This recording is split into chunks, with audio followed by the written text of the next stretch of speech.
Тышкы карызды биз качан токтотобуз алышты?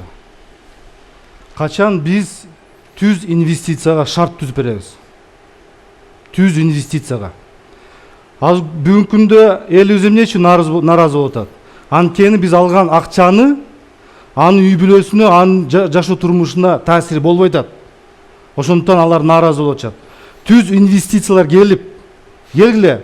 Ушу түз инвестиция келсе, ошол жумуш орундар түзсө, ошоларды 5-10 жылга биз салыктан бошотойлук. Мына биз Өнүгүү прогресс фракциясы азыр мыйзам долбоорун иштеп чыгып атабыз. Эгерде ким $10 миллион жогору инвестиция алып келген болсо, подоходный салыктан жана соцфонддон бошотулбайт, калган 5 жылга бошотулсун деп. Мына ошондо анан кийин эгерде биз түз инвестициялар шарт түзүп берсек, ошондо тышкы карыздан азаят.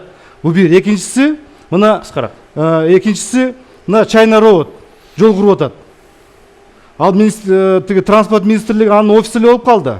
Келип ал сунуш берип атат.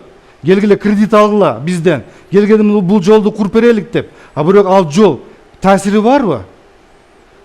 10 миң жашаган жерге жол курабызбы же 200 миң жашаган жер эл бар жерде жол курабызбы? Ушул жерде приоритет тармактарды караш керек.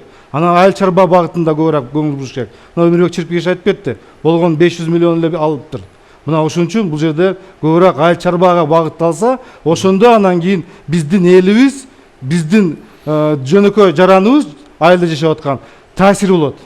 Рахмат. Жашоо турмушуна.